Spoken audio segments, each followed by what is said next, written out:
Hi, everybody, and welcome to this webinar on preserving elective surgeries during COVID-19, lessons learned from 2020. This webinar is provided by EHMA, the European Health Management Association, in partnership with Johnson & Johnson, who we've worked with for many years, and it's a real pleasure to be collaborating with them on this really important topic.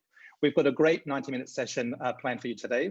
You've got about a couple of minutes until we get started, so make sure you make the most of this chance. Stand up, stretch your legs a bit, grab yourself a cup of tea, and get comfortable for a really interesting and informative webinar. Once we get started, I'll walk you through all the steps and the different parts of how we'll structure it, and introduce you to the moderator and the speakers. So grab yourself a cup of tea, and then let's get started. So I'm George Valiotis. I'm the Executive Director of the European Health Management Association, and I'll be your MC for today before I hand you over to our moderator. So in terms of the practicalities for today, there's just a few simple steps. I think we're all very practiced at webinars now. If you've got any questions for the speakers at any time, do type that into the Q&A box at the bottom of your screen. And the speakers will either type a response to you or they'll answer that live in the Q&A time.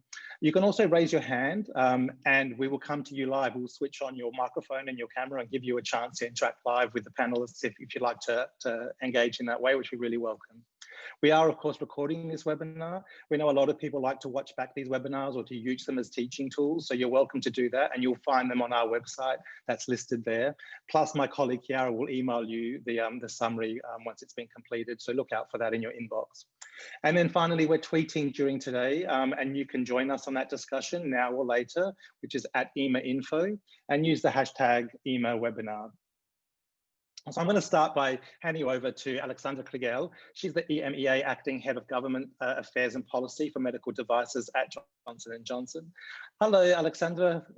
Thanks for joining us today, for being our moderator. Thank you so much, George, for the introduction. Thank you, everybody, for joining us today. It's a critical moment, as we know, in the COVID crisis. So we're so privileged to have the great panel in front of us. 2020 was really tough for everybody, and especially for our healthcare systems. We all know it's been really, really tough job. Many thanks to all the healthcare professionals, all the hospitals for saving the lives and doing all the best to reduce our suffering and continuing the job. We've also seen a tremendous cooperation among academia, governments, again, healthcare professionals and industry. We are so excited that already now we get the first vaccines. We do hope that even more vaccines will come to us and that the vaccination programs will result in very effective outcomes soon. Unfortunately, we are not yet done with the COVID. We are all super scared of the new strains moving around us. That's why we believe it's so important at this moment to look into 2020, to look into the first wave, learn from all the hospitals, learn from what we've done, what you've done, and to see how we can really respond for the first 6 months, for 21, but also beyond. So with this, I'm really super privileged to introduce our panel that will look into exactly the learnings and what to do in 21 to get the elective surgeries back to patients as much as possible. So we have today with us Dr. Ernst Kuipers, who is the Chairman and CEO of the Executive Board of the Erasmus Medical Center. We have with us also Dr. Helen Pardo, colorectal surgeon and the Chief Clinical Information Officer at the Princess Alexandra Hospitals, NHS Trust England. And we have Dr. Giuseppe Banfi, our Director of Scientific Research at Hospital Gagliazzi, Milan, Italy. So Ernst, if we may maybe start with you. We all know the wave 1 was quite tough in the Netherlands last year. Due to all the lockdown, you had a lot of delays in terms of surgeries, including elective surgeries. Now you are in the middle of a second or third wave and rising infections. So what are your learnings from the wave 1 in your country, and how are you responding now in your hospitals and in the Netherlands as such? Okay, thank you very much, Alexandra. It's a pleasure to join you, to participate. I have a couple of slides that address your question, and perhaps we can take them first and then come back to it. So the focus is on what did we do to preserve elective surgeries during COVID-19 and the lessons from the last year. This is a slide which basically, this is a focus on our ICU across the Netherlands, and that's approximately 90 hospitals all across the country. And what the slide shows you is on a daily basis from March 17 last year till very recent, the daily occupancy rate of all our ICUs combined. In green at the bottom of the slide, you see the beds open for safety and support, usually somewhere in the order of 150 nationwide. Most ICUs, 1 or 2, some of the largest like trauma centers usually have 3 or 4 to 5. In blue is the occupancy over time with non-COVID patients. You see that our first wave started early March last year. Around that time, we had just a small 800 non-COVID patients at the ICU. And while COVID rapidly increased in orange, the numbers of COVID patients, you see that the non-COVID rapidly declined and ended up for quite some time with approximately 350 non-COVID cases, which was only emergency cases, trauma, cerebral bleeds, etc. So at that time, we only did emergency care, both non-COVID and non-COVID, and you see the COVID numbers in orange in total rising up to approximately close to 2,000, which is way more than 200% of the normal occupancy rate. This lasted for some time with a very straight and strong lockdown mid-March. So at the start of the curve, we saw a peak 3 weeks later and then a steady decline. Afterwards, the blue numbers, non-COVID cases, came up again to a previous level with very low numbers of COVID cases during the summer. But then as of September, we see indeed again the orange increase. And this is a very long, up until now, a very long second wave, which indeed again had an effect on the number of non-COVID cases, but less so than during the previous wave. Because one of the lessons which we early learned during the second wave was, as you have seen in many places, A, these patients do not come in at the same rate at every hospital at every day. And B, it has a very large effect, the large numbers of cases on non-COVID or regular care, whether that's emergent or urgent or elective. It has a very large impact, and with high influx of COVID cases in some hospitals, they were completely unable to do anything else than COVID. So early on in the second wave, we started from the Dutch National Emergency Network. We started with one national coordination center. And the coordination center had a daily, at some point on an hourly basis, an overview of available capacity, clinical and ICU, and occupancy rates across all the 90 hospitals in the country. And what we then did is actually spread patients, COVID patients, every day on a daily basis, and at some point in the first wave also 24/7, we spread patients across all hospitals. We did so with ambulance, with mobile ICUs, and also, as shown on the picture, by helicopter. So these were predominantly first ICU patients on a ventilator, but then later it were also clinical patients. At the same time, this is the number of referrals, and sorry for the typo at the y-axis, but the number of referrals over time per week in 2019, so pre-COVID in brown, and 2018 in blue, and then in pink for 2020. On average, in an average week, we have approximately 130,000 referrals from primary care to Dutch hospitals on a weekly basis. And you see that around week 11, week 12 in 2020, so when the start of this huge first wave of COVID, there was a very sudden, immense drop of non-COVID referrals, at the lowest going to approximately 1 1/5 of normal, approximately 25,000 cases. And our lesson from that was that soon, when this first wave had passed and we were back at the normal referral rate, we were approximately 800,000 referrals behind normal. And what we then did with the second wave is continue that spread and ensure that every hospital was as much as possible able to continue the regular care. And you see that the pink curve 2020 very much stays close to 2019 and 2018, despite the fact that we had a very prolonged, immense second wave. By doing so, we also set up an online real-time dashboard linking the different regions and also the hospitals in the different regions. And this is just one example, one point in time, one region, in this case with 8 hospitals. And it then shows the occupancy rates and the numbers of patients waiting and their waiting times, and in this case at emergency units. But we can have a similar overview for ICUs, etc. And this dashboard was built and is now connecting all the hospitals nationwide, so that we have from this, say, one distribution center, we have a continuous overview of the actual numbers of patients coming in at different hospitals all across the country. When doing so, we can actually also make, as anybody else also does, the actual predictions based on the period where we are. We, of course, have the daily numbers of new infections.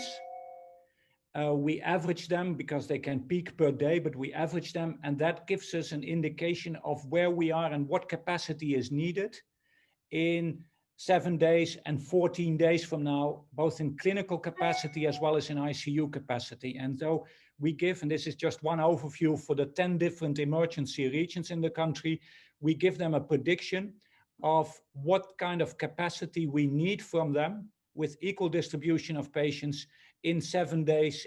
We usually also do, but it does not on the slide, 1 day, 3 days, and 7 days ahead, so that they can prepare for that. And just give you an example, in the best case scenario in the north, you see at the left panel that we predicted that we would need 220 COVID beds from them. That's the capacity they need to ensure for the central coordination center to be able to equally distribute patients. The difference in number per region equals the difference in size of the region. This slide then gives in 2 panels, illustrates the effect of this equal distribution. What we aimed for was that all the regions had an equal share in COVID patients, despite the fact that patients do not come in at the same rate at the same time in all hospitals. The left panel actually shows what would have happened in terms of relative occupancy rate, with the 1 representing the 100%, relative occupancy rate on COVID care, if we had not distributed patients, if they had just been taken by the hospital or the region where they came in.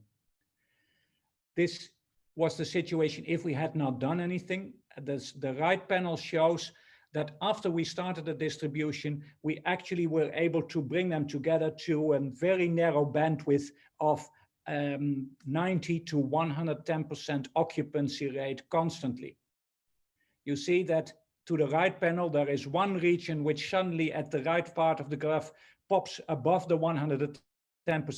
That was one region which at a certain point of time in 2 days was not very active in outplacement of patients, and then had a higher occupancy rate. Immediately with action went back to the average. So what it actually shows, Alexandra, is that we, in the first wave, had a huge impact of COVID on regular care. This also had to do with the temporary stop of, for instance, cancer screening programs, and we learned a lot from that. There was a huge delay. If you just look at number of cancer cases that were missed at the time, they were in the order of 5,000 cases with breast cancer, 3,000 cases with colorectal, looking at Helen and her field, there was huge numbers on a population of 17 million. So our aim was to equally distribute COVID and ensure that every individual patient with non-COVID could be taken care of without any delay in his or her own hospital. And we've been able to do so over the past few months during the second wave. Thank you. Thank you, Ernst. So if I may just ask a quick question, and then I'm also asking the audience to either raise the hands to ask the question orally or send them by the chat. So what you are saying is that, if I understand you correctly, that there were tremendous delays in early diagnosis screening. People didn't get the right, but then through your effective strategies, you kind of manage the backlog of patients. Is that correct? Or you still have, let's say, waiting procedures to cover up in 21? Also, let's say, for the less urgent procedures, how that looks like? Yeah, we unfortunately still have a backlog. In fact, we are still missing patients. This sounds strange, but we simply know or assume that the number of cancer cases, for instance, new patients diagnosed with cancer in an annual basis is every year pretty much the same, like anywhere else. But suddenly in 2020, numbers for many cancer types were much lower. Not so much for cancer types with immediate symptoms. So say brain cancer and some others, but some where delay is more easy, like melanoma, breast cancer, colorectal, we still miss cases. Once they are diagnosed or seen by that general practitioner and referred to a hospital, we can still see them and treat them within the normal time limits that are there. But yes, from that backlog originally, we still are not back to normal. You see that originally in the curve that I showed, we were able in the second wave to bring it to the same level as 18 and 19, but we didn't have an overshoot. We should have had an overshoot. Okay. That's super worrying for the long-term impact, yes? Absolutely. So the prediction is that we will certainly have, and we are already seeing that, we will definitely have, for instance, if we stay with the example of cancer, we will have an increase, a change in distribution of stage at diagnosis. Horrible. Let's allow maybe our audiences for one or two questions. There will be the time for more questions at the end. I see George, would you like to raise a question? Yes, I do. Thanks so much. Sorry to jump in so quickly, and I would encourage the audience more than me to ask questions. But Ernst, we had the pleasure of collaborating with you last year with the Erasmus Medical Center for the EHMA 2020 conference. So I got to see the hospital before the lockdown, and it's an impressive institution. Like, the hospital is just a beacon of beauty, really. And so for me, if anything, I would expect your hospital would be one of the most prepared and the most resourced to respond. And I wonder about your future planning. What do you think will happen? Like, is this going to take, are you preparing now for a second wave, or are you thinking that you're just looking at a 1 or 2 or 3 year recovery plan to get back on track? Is there a sense of direction, or right now is your eyes just on month by month? No. So for one, of course, if we just look for month, we discussed the first wave and the second wave. And like, I guess, most European countries, we are now really worried with the fact that we see these new mutants come up. And the prediction is that here in the Netherlands, in the coming 2 months, we are very likely to have really a third wave, which will come on top of that, what we still have as a long second wave. So that's one worry for the short term.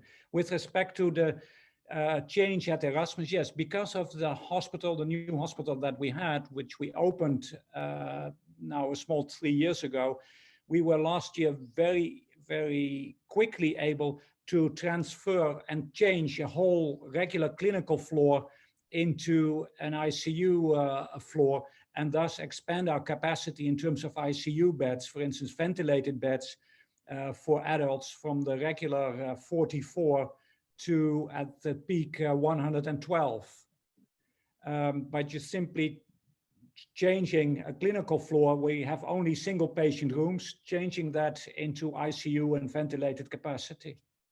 And obviously that this was immediately done. Then during the summer, preparing for a second wave, we made this into a more formal and permanent structure. So yes, the new hospital, including all the IT, etc., has helped us a lot. Thank you. And we can take maybe one question more before we move on. I see there is a question in the chat from Atef.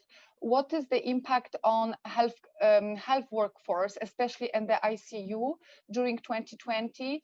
And what are the lessons on better managing the workforce distribution, performance, and avoiding burnout during the peak times?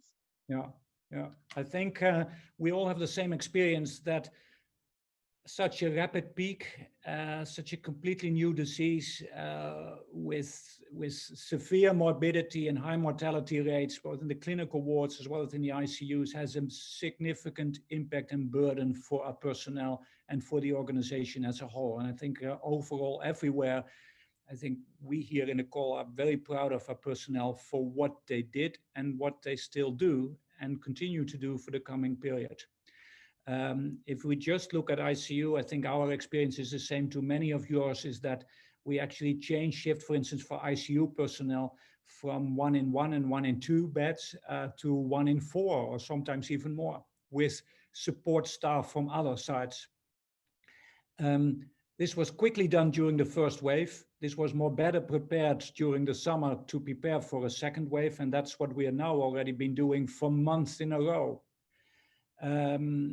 Personnel adapts, but it needs a lot of continuous attendance for rightful reasons to be able to help them continue at the same path, and like it's a marathon, and then even at kilometer 35 you ask for a further sprint and acceleration. It's immense. Thank you. And please, everybody, think about your questions. There will be more time to ask them. Let's now maybe move to Helen. We know, unfortunately, that the UK is now really very concerned and managing the new strain. So we would love to learn from you, Helen, of course, how you are learning from 2020, but also how are you addressing the new strain, and what's your plan for the next 2 months ahead? Thank you for inviting me. Lovely to meet everybody. So the first thing really is to ask ourselves, why did we stop surgery? Let's be honest about that. And across the world, it's the same. It's availability of ITU beds. It's redeployment of staff to support the COVID areas. It's the risk of infection in our staff, and it's to protect our patients. We don't want them catching COVID, either from leaving their safe lockdown environment or in hospital transmission. So those were the reasons why we stopped elective surgery. And in the first wave, we did it for all elective surgery. We did not discriminate between day stay and inpatient care, really. We just stopped everything. And that was a reaction across the world, and was a safe and secure approach to looking after our patients. So what did we learn in that first wave? So if we have the second slide. So picture of me first in my FP3 mask. And then the second slide is what have we learned? So across the world, we're all doing the same thing as surgeons, because we're sharing knowledge, and that's what's the joy of science. It breaks down all political barriers, really. Hospital-wide, there have been changes of reduction or no visitors. There's been PPE administered everywhere. Social distancing has been introduced, and we're cohorting patients. If I said to somebody in Pakistan that I had a green area, I reckon they would understand it the same as if I told a colleague in Italy that my patient was going to a red area. This is a terminology we could never have envisaged now, but cohorting patients is what the approach that we've done to protect them. Different hospitals have had different approaches, and that has been partly influenced by the pressure that the hospital has experienced and the speed of onset. And I described in our hospital, which was a very badly hit hospital, that coronavirus just slammed into us. It literally, in 48 hours, it just took over the hospital. We have a number of papers published, and there's some references at the end, which I'm happy to share with you, which show that actually we can do elective surgery in the time of COVID safely using a COVID bundle. And bundles of care, which is reducing unwarranted variation of care, they do work. Preoperative swabbing, self-isolating before the surgery, red and green pathways. Interesting thing for me is that we seem to have forgotten MRSA in the time. So I'll be interested to see, because we're not doing any MRSA swabs. We're not getting that data. And the data shows that actually the risk of in-hospital transmission is very low. And the data on the bottom of this is from a large centre, which was doing, these are cancer surgeries. And of the people admitted, only one of them actually died. Although of the people that did get infected in hospital, 7 of them, 1.4%, even if they didn't die, there's I think as mentioned, there's a lot of long-term complications. So that's what we've learned from the first wave, really, isn't it? That we can manage day cases safely and efficiently using a green pathway. We've learned that every change in a process slows the efficiency of that program. Where's it ended up for us? February 2020, we had 1,600 patients approximately waiting more than a year for surgery. And we've now got 166,000 patients waiting more than a year from surgery. It has been catastrophic, and it will continue to be catastrophic unless we do something slightly different. I think we've learned that inpatients and day cases are different, and that they should not be treated the same. So discontinuing elective surgery for inpatients may be reasonable, and we could reconsider our approach to day cases. And what we've had in the UK, and I'm not sure what the availability is globally, is we have used our private sector hospitals as what we call a green site.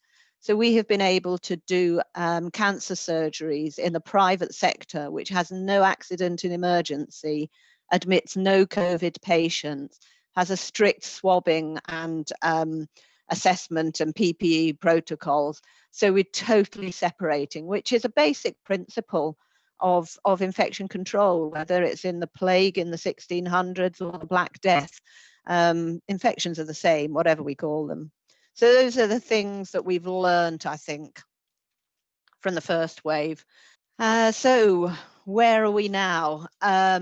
We're in the second wave, and I was having a look at France's data yesterday, and you're about 2.5 weeks behind us. So I would get your FP3 masks on now.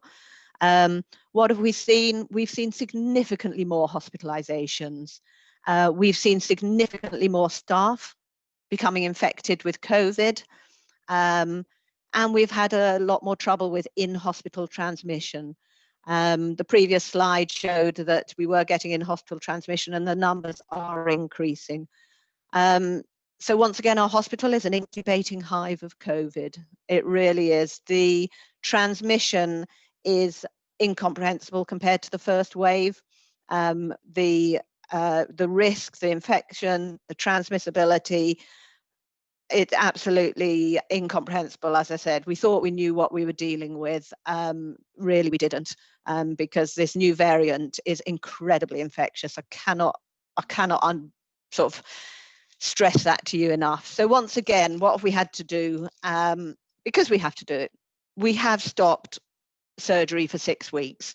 And we've needed to do this for redeployment of the surgical teams in a way that we didn't need to do in the first wave so much. And let's not forget, in our first wave, we had about 60% of our hospital inpatients were there for COVID, even in the first wave. So we had massive infection. We had more infections in our staff outside of ITU, outside of A&E. So the least risk is actually working in ITU. The highest risk is working actually on the wards. And I've had a lot of my surgical colleagues, and particularly my juniors, have become infected with COVID. So that is a concern. We are keeping the clinics open, so that all that does is increase the waiting lists. Actually increases the pressure. I'm not sure if it's the right thing to do for the elective stuff. So for the next 4 weeks, we will really be doing no surgery. What I would hope is that the minute hospital admissions start to decline, we will restart the day case surgery. I don't think we're going to have the opportunity for the cold sites, so we're going to have a very strict green pathway for our cancer surgeries. So that's sort of where we are at the moment, which is that we've learned some things from the first wave, hoping that we'll be able to get up and active again in surgery, but a green pathway is safe, and we could probably get our day case procedures, even now we could probably do them safely, as long as you separate your teams. So your green teams can't be doing surgery 1 week and then accident emergency another week. You really do have to separate your teams. We lateral flow test twice a week, really that's sort of where we are at the moment. So happy to take any questions or any comments. Thank you so much, Helen. And I do hope you are, the worst is behind you with this new variant, because it sounds very, very scary. Why don't we move now, Giuseppe, to Italy, and then we can take more questions to Helen as well later during the panel. So Giuseppe, we know that Italy was very affected by the very first wave, and that you also had to postpone lots of procedures. So how is it going now? Are you, let's say, managing all the waiting list? What's your plan moving forward? And maybe also, do you see any maybe also long-term solutions, like in the area of value-based healthcare or patient-reported outcomes? Okay, thank you. Thank you for the invitation. I'm the scientific director of a leading hospital in orthopedics in Italy. Galeazzi is a research and academic hospital in Milano. Thus, our region was devastated by the first wave of pandemic, and also our hospital, our specialized hospital, was hit by pandemic. Our organization was completely modified and upset by the modification of a healthcare organization of our national and regional health system. We had a big modification, particularly in the period from February to April, because we set our hospital mainly devoted to orthopedics, because Galeazzi is the first hospital in Italy for arthrodesis, for spinal surgery, or for hip and knee arthroplasties. We are mainly organized for planned surgery. We had obviously a drop of planned surgery in some weeks. We zeroed planned surgery. And for example, we had the drop from about 2,200 cases in 2019 to about 600 in 2020. And urgent cases doubled. And because our regional health service addressed to two specialized orthopedic hospitals all trauma and fractures in a big area, in the town area of about 3 million of inhabitants. Then we had many urgent cases. We had not planned surgery, and obviously outpatients were not admitted, they were not allowed. And we missed about 30,000 patients from ambulatory outcare in these weeks. And we had also a specific organization for COVID patients, because we had orthopedic patients with the COVID infection, but we had for some weeks also COVID patients without orthopedic symptoms. These patients have been admitted in our hospitals because general hospitals were completely full. Then we fought against our general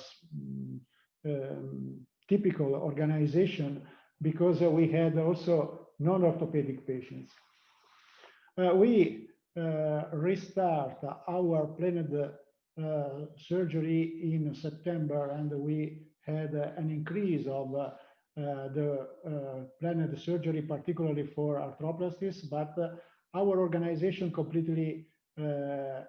was completely modified, because we set our organization preferring fast-track surgery, and we had the discharge of patients after arthroplasties after 4 days from surgery with a special recovery pathway for also supported by digital rehabilitation.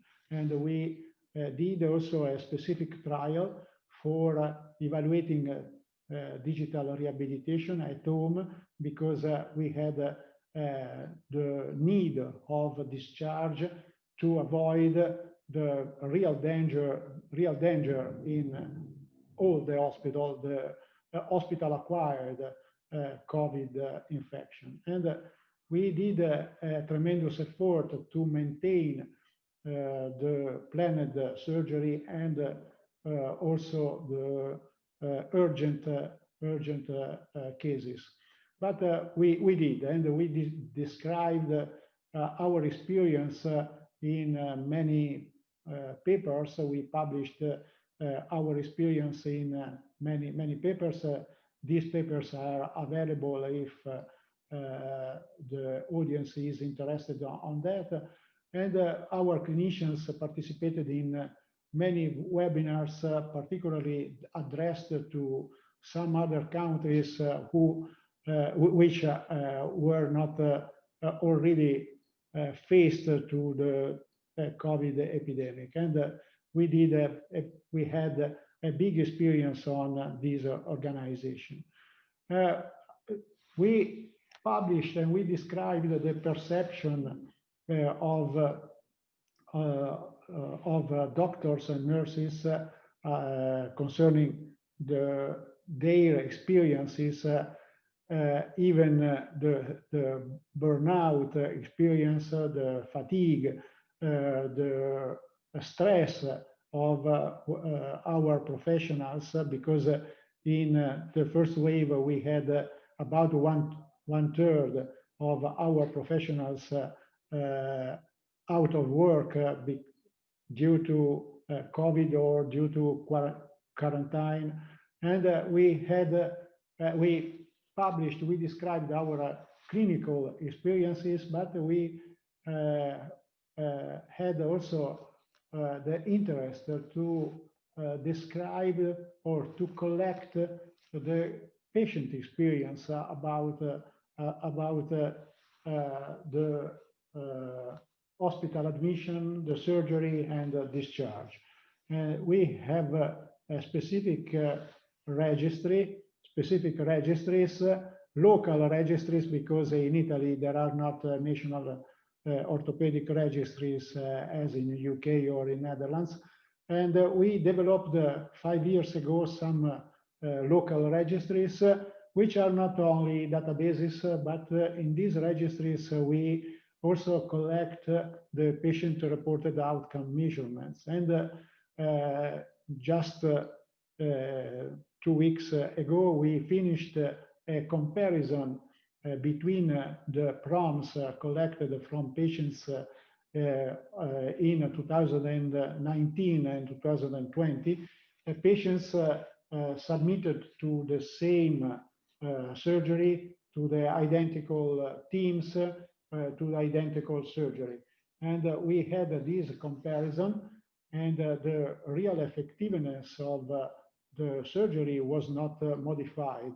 But the patients who underwent total hip arthroplasty or total knee arthroplasty immediately before the COVID outbreak,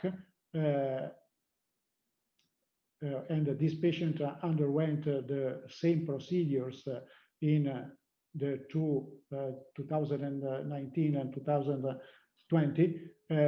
These patients had different scales, particularly on the scales named KUS and HUS. These scales are especially evaluating the recovery of the patients after surgery. KUS is KOOS. The acronym is Knee Osteoarthritis Outcome Scale, and HUS is for hip. And particularly in some subsets, the subsets 2 and 3 of these scales, the patients submitted to the surgery during COVID period had scales had these scores which were lower than the scores of patients submitted to surgery in the previous year.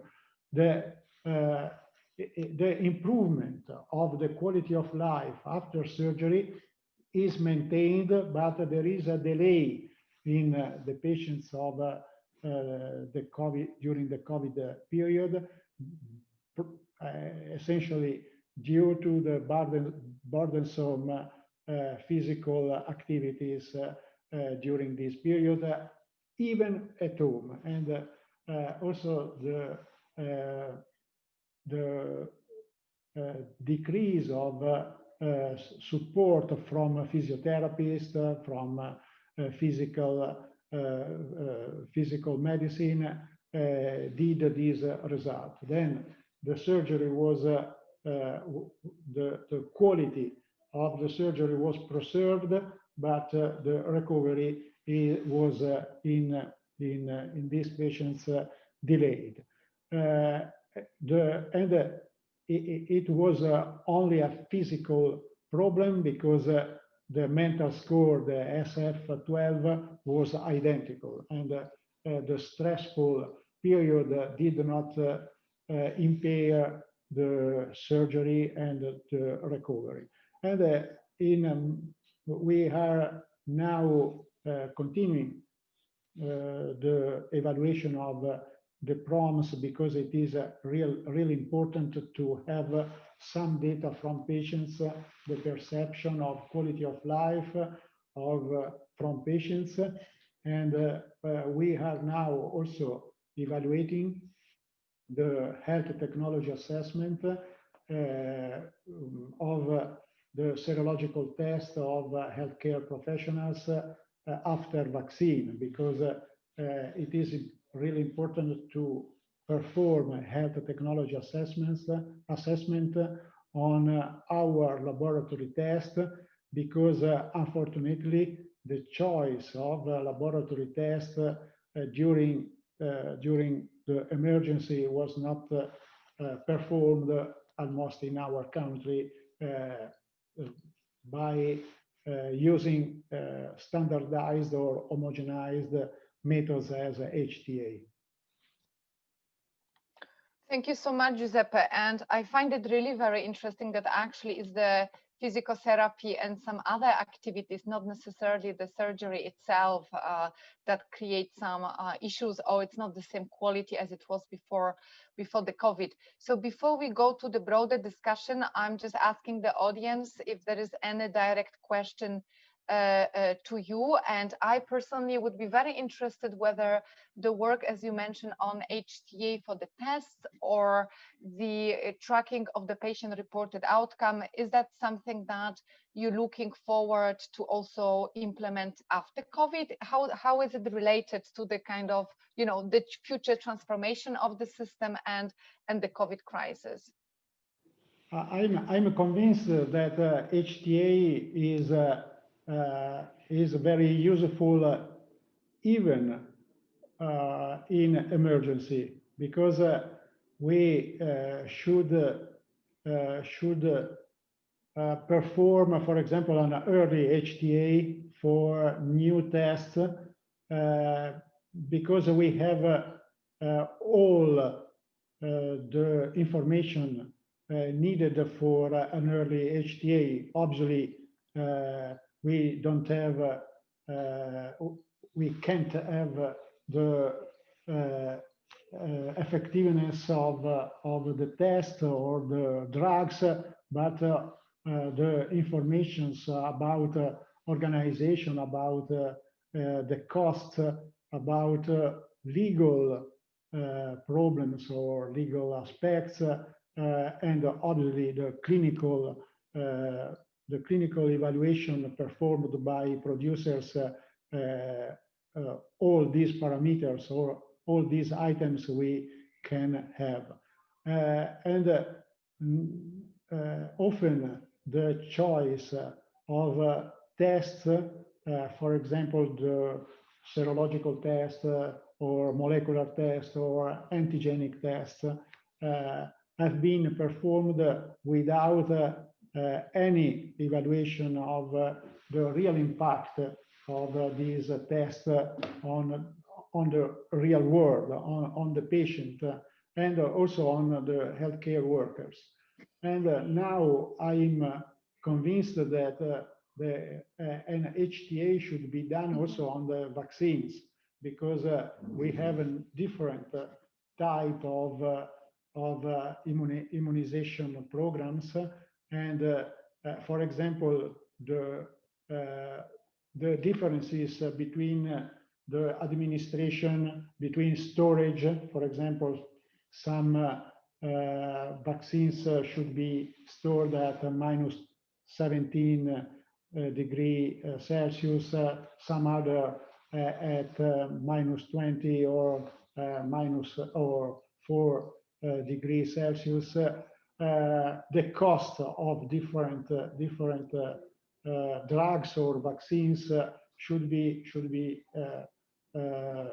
properly evaluated before the introduction into the practice. A specific example is the so-called hyperimmune plasma. There is an active debate about the use of this therapy, but a real evaluation about clinical effectiveness, and with the exception of a recent published trial from India in a New England Journal of Medicine, there are not real information, big information about the effectiveness, and also the real about the organization of this therapy. Obviously, we had emergency and urgent cases must be treated with compassionate use, and obviously there is a very short time to decide the use of a therapy or a test or a laboratory test or a specific organization of healthcare. But HTA should be done in a very short time, and I think that and it is an international method. It is standardized. Then an evaluation performed, for example, in the UK could be imported in my country and vice versa. And I think that Europe should, or Western countries should organize the healthcare workers, healthcare professionals for evaluating by HTA for COVID, but later, as well. hopefully, also for all emergent cases, emergent drugs, emergent treatment for many other infectious diseases or many other emergent questions. Thank you, Giuseppe. And yes, also acceptance of the real-world evidence, as you were saying, will be important part of that. So when we move to the broader discussion, I got a few questions from our audiences through the chat. And the first one I see here is mentioning a study, COVID Surge, which was published by the World Economic Forum. And there was kind of a statement made that 12 weeks of elective surgery backlog from the lockdown could result in 45 weeks to clear and even additional 20% of surgical volume allocated. So the question here is, what are the plans to catch up with all the, let's say, waiting elective surgeries before, let's say, spring, or I would say maybe before the midsummer, which I guess it's our deadline or hope to have the vaccination programs working well. And do you think this is realistic to, and do you expect some additional resources, or do you need additional resources from the government? I don't know who wants to start, maybe Helen? Are you happy to take this question? Yes, I don't see at the moment that we have any structured plan for recovery, and we haven't even got a structured plan for turning off the tap a little bit with the clinics. So the normal approaches that we use in the UK are we do additional operating on the Saturday, Sunday. We try to improve efficiency. So the problem I see is that actually a lot of people have actually not had their annual leave, and the hospital teams have allowed people to roll on their annual leave. This has ended up with two things. I think people haven't had as much rest as they actually needed. But also at a point when, and we saw this last year, at a point when you really need to be pushing through those elective cases as hard as possible, day by day. Actually, a lot of people are having annual leave 2 to 3 weeks because it's the summer holidays.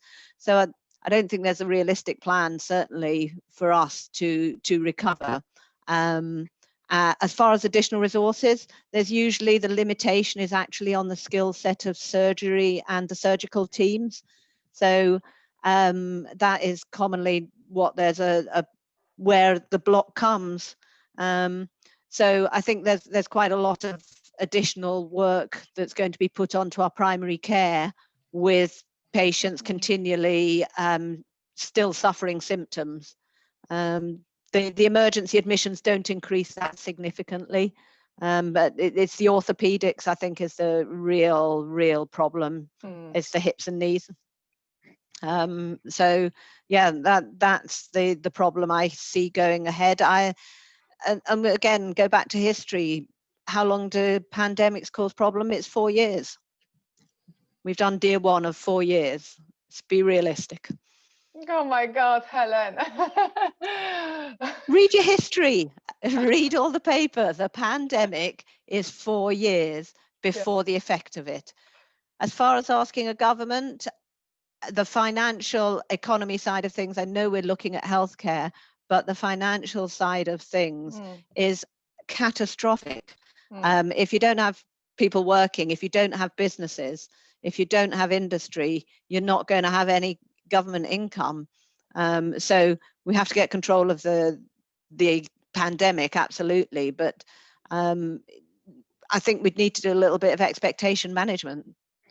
Genuinely, I think this, just one more push would I don't think it helps, because it's not realistic. It's not what we know happens.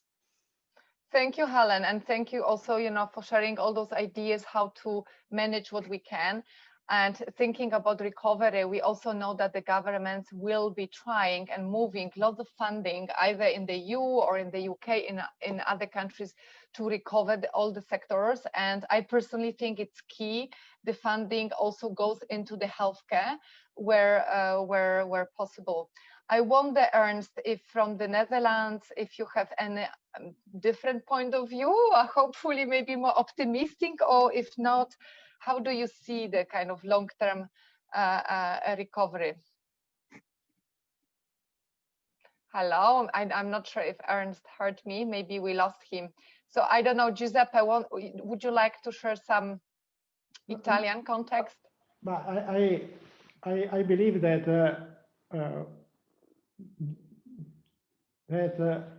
the recovery of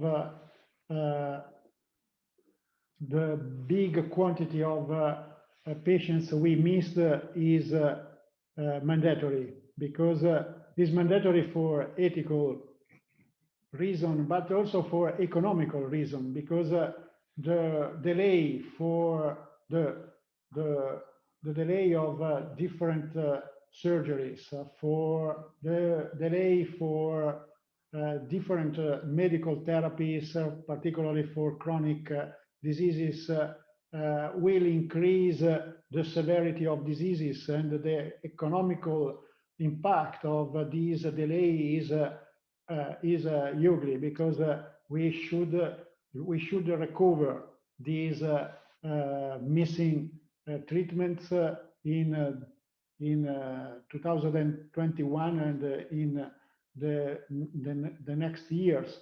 I hope that the vaccination will develop a safe hospital. Then patients will be confident to come back to the hospitals for preventive medicine and for the treatments. But this is true for tremendous diseases as melanoma, for example, or breast cancer. But it is true also for chronic diseases, for example, osteoporosis. Osteoporosis is now completely frozen, and these 2 years missed for these patients will be paid in the next future. Then we need this recovery, and I hope that also in our country, in our region, there will be a recovery plan, particularly for one-day surgery for ambulatory patients, because we had about the zeroing of this activity for 1 year, and we have a big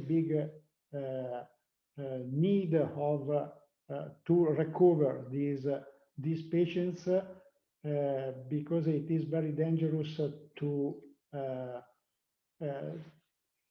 have this delay for diagnosis, for treatment, particularly for chronic diseases. Definitely. George, I see you have some question.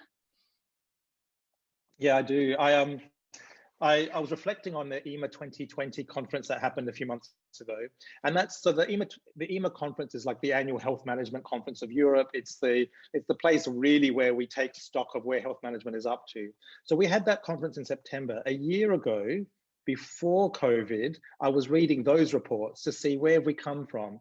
And I was reading those reports, and they were all basically describing the health systems as if COVID was already here, that health systems can't keep up already, that the demand for service is not able to be met, that we need to critically rethink service design, otherwise we can't address the needs of patients. And that was before COVID. And so hearing Helen's comments actually makes complete sense to me about the historical context, a 4-year plan of recovery. And I do wonder about, is there another way that we can do we need to think strategically a bit differently? I think Helen's comments about, government's incomes are being limited because of the impact on trade. And so I'd like to hear more from Helen about what should we be thinking about these recoveries? Is there any advice on planning, on budgeting, on anything, any more insight? I think going back to Giuseppe's comment, which is prevention. So I think there is often an over focus on clearing the backlog, and it might be heresy, but kind of sometimes you need to be a little bit like a telephone answering center, which is if you have a cohort that you actually start with at point 0, that you get the investigations done. And Giuseppe was talking about osteoporosis, a subject very close to my heart on a personal level, but same with endoscopy, which is that if you keep a certain cohort within targets and within process, and you almost like a green pathway, again, you absolutely deliver those ones at the timings that you're supposed to, where you're doing it. If you focus on that, actually gradually the balance of that seesaw of the waiters will resolve, because there's a certain percentage of people for elective surgery, when it comes down to it, other things happen, there's delays, there's some of them decide not to go for it, there are other sources of surgery, that actually the total focus on recovering the backlog is the wrong approach, would be my personal observation. That actually, as I said, the studies now have shown, I think somebody said in the chat, how do we share good information? We publish papers, we publish and peer review what we know. And what we know is that it can be done safely. We can give them the risk of day case or of inpatients. Patients can make the choice, but actually we can deliver surgery. And in the third wave, and as other hospitals come into the second wave, if you are cancelling surgery, make it as short as possible and give serious consideration to, can we keep a day case level of activity? We're bringing back retired surgeons to go and work in ITU. Why aren't we bringing back retired surgeons to do surgery? Keep them away from the high risk areas, and put them. So I think that's, as Giuseppe was saying, a new way of, not new way of working, but actually delivering the concept, sticking with strategy. Thank you so much. And Giuseppe, would you like to add anything to this? Yes, I would outline that we learned some lessons from COVID pandemic. The first one, particularly in our region, we learned that there is now a hiatus between hospitals and practitioners and the healthcare on the different local healthcare services, and the patient pathways should be continuous, not only defined by hospitals, by local healthcares, by practitioners, but the patient journey should be corrected and studied, because now the patient journey is particularly for some diseases is particularly difficult. It is not only difficult for a rare disease, but it is difficult also for current diseases or chronic diseases. And the patient journey should be really focused for healthcare services. The second lesson is about the use of digital medicine, because obviously digital medicine cannot substitute the medical visit and hospital services, but some simple controls after surgery, after discharge, or simple controls before admission in hospital should be done by digital medicine. The third lesson is about management. We proposed to our local government to change, for example, for orthopedics from a DRG, for a simple DRG, to a bundle payment, because hospitals should manage the pathway of the patient, assuring quality and outcomes of the surgery, but also of the recovery, the rehabilitation of the patients. And in our opinion, bundle payments for some industrialized pathways, for example, for orthopedic, for total hip or knee arthroplasty, should be really done as performed, as already performed in some countries, for example, USA, and now also introduced in Sweden, and perhaps also in Spain, and partially in French. And I think that the patient journey should be the focus, and the patient pathways should be the result, and this result should be evaluated by the management, by the payer, because now we should have an increase of the cost for healthcare services, because this recovery could increase the hospital admissions, but could increase also the treatment outside the hospitals. And if the healthcare services can't control or can't balance these expenses, the cost will grow excessively, and the payment based on the complete treatment of the patient should be a real solution. Also for the value-based healthcare, because now we are only evaluating, if any, we are evaluating only one outcome, but value-based healthcare is based on the evaluation of a series of outcomes. And these different outcomes should be evaluated, collected, and studied, and enumerated only if the whole pathway of the patient is controlled by the hospital or by the healthcare services. And I think that some improvement in our organization should be supported by this emergency. Thank you, Giuseppe. And to our audience and attendees, if you have any final question, please do raise them before we conclude, by raising a hand or in the chat.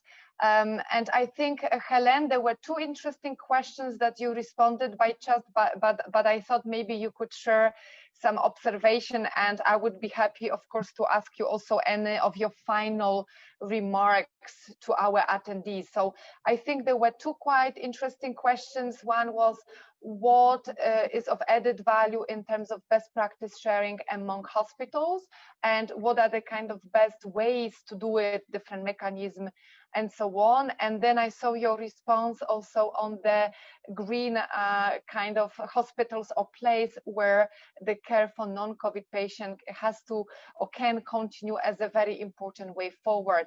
So would you mind sharing some kind of high-level thoughts on these 2 points? And also if you have any final remark you would like to address today. Yes, really, it is always going back to first principle to protect our patients from COVID, and that is the social distancing. And we have to remember, my observation is that clinical staff can sometimes be less socially distanced than you would want them to be. So hospitals are a sump of infection. Must be realistic, be pragmatic. So by limiting the number of infections in that hospital, in that green, a hospital where you have no emergency admissions, that is mathematically infection control. That is the simple way forward if you can. And if we're looking at it at a long term, that will protect and enable you to recover your services much quicker, because you can't underestimate. We do have hospital patient-to-patient transmission, we have staff-to-staff transmission, we have patient-to-staff transmission, and you have staff-to-patient transmission. That is happening now, particularly with the new variant. It happened at low levels with the first wave, but on the new variants, you'll see a lot more of it. So my final advice to any hospital manager, any medical director, anybody who's on here, and I'm happy to share any information, would be that I know we're all vaccinating the over 80s, but get your frontline health workers done tomorrow morning. They absolutely, almost your 80-year-olds are the end of the transmission pathway. Your vaccine, we need to reduce transmission, we need to reduce infection, we need to have someone able to look after those 80-year-olds in our, well, 70-year-olds and 60-year-olds now. We need to have people, and so you've got to reduce the number of healthcare workers getting COVID, and vaccination's the only solution.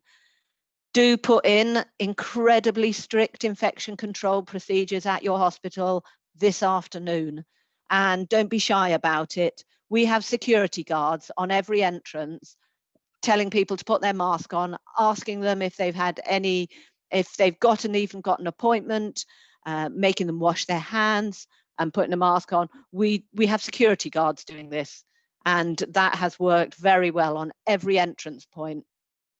Any healthcare worker coming in has to wash their hands and do their PPE stuff, and get your FP3 masks. And from this afternoon, remind them all to wear their apron and their gloves between every patient, and every frontline clinical worker, give them an FP3 mask per shift, and it reminds them just how contagious and infectious this new variant is, whether it comes from Kent, Brazil, or South Africa.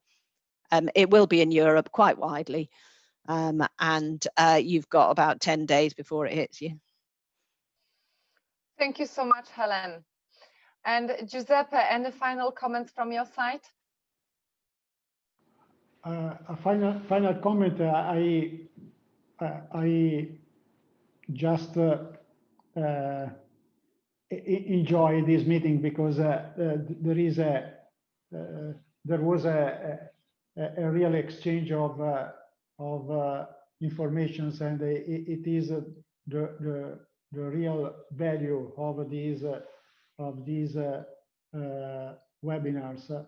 And I would outline that particularly during the first wave, we organized with our colleagues in Italy, but also in different countries, and also in USA or in Asia, these meetings. And these meetings have been very precious, have been very important for us and for our colleagues. And it is an additional remark, because all the fashioned congresses should be abandoned, and the real exchange of information will be due between and among different hospitals and different specialists, and also between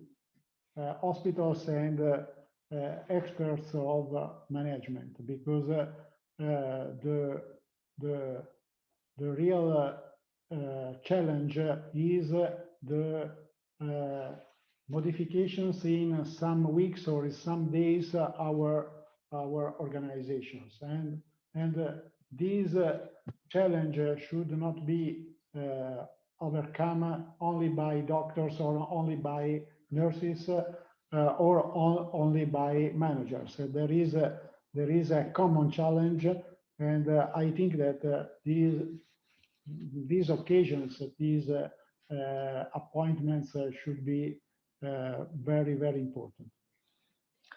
Thank you so much, both, and many thanks for Ernst, who had some technical issues and couldn't stay with us until the end. So it's pretty clear the exchanges of solutions, learnings are super important among hospitals. So I would also like to thank very much the European Health Management Association for organizing this discussion and encourage further discussion and distribution for distribution of information. Apart from the great insights and recommendation we heard today from the panelists, I would add that it's also key for the policymakers and government to support the hospitals first over the next 6 months in very local approach to see which of the solutions that you've just mentioned as we discussed can be supported by some governmental policies which may be funded by the upcoming recovery funds. And of course, moving beyond the COVID, what we've heard in terms of inpatient, outpatients, efficiency gain, in terms of value-based healthcare, use of the health technology assessment, much more structured approach to patient-reported outcomes, these all may stay there forever. They shouldn't go away just with COVID. So I think in every kind of disaster crisis, we also should try to, transform the system in the long term. So thank you again, and many thanks to our attendees today. I don't know, George, if you want to say something to close, anything on next steps? Yeah, I do. I just want to also echo your thanks of Dr. Pardo, Dr. Banfi, and also to Dr. Kuipers, who I know had to go off to another meeting. Your contributions were really important, and I've taken so many notes, and we'll be following you up because we want to do a lot more of these discussions. Like you were saying, Dr. Banfi, the need to keep talking like this is so important. So I thank you very much. We'll be putting all this information on our website. And we've got a lot more happening on this. So one example, for example, is we talked about primary healthcare and that there'll be extra pressure on there. And we talked about value-based healthcare as well. So we'll be doing a workshop on value-based healthcare and primary care. So if you're interested in that topic, do follow our socials or get in touch with us. And if you have any other topic that you'd like us to discuss, if you, the audience, have heard something today that you've thought is worthy of more discussion, then get in touch with us and we'd love to do a webinar on that. But I really especially want to thank Johnson & Johnson for, we've collaborated with you guys for many years. So Johnson & Johnson, I thank you for the collaboration, and you guys give us a great platform to have exactly these types of discussions that I think are so important. And so let's see how we could move forward with this. We'll summarize what we've discussed onto our website. All of the resources and the slides will be there. The recording of this will also be there, so feel free to share that with your colleagues. And let's move forward together. Thanks, Alexandra, for being such a great chair today. Thank you, everybody. Thank you. Take care. Stay safe and healthy. Okay. And note Helen's example of wearing all of your FP3 masks. Okay. Yeah, you won't be able to understand a word of what I'm saying. Have a lovely day, everybody. Stay safe.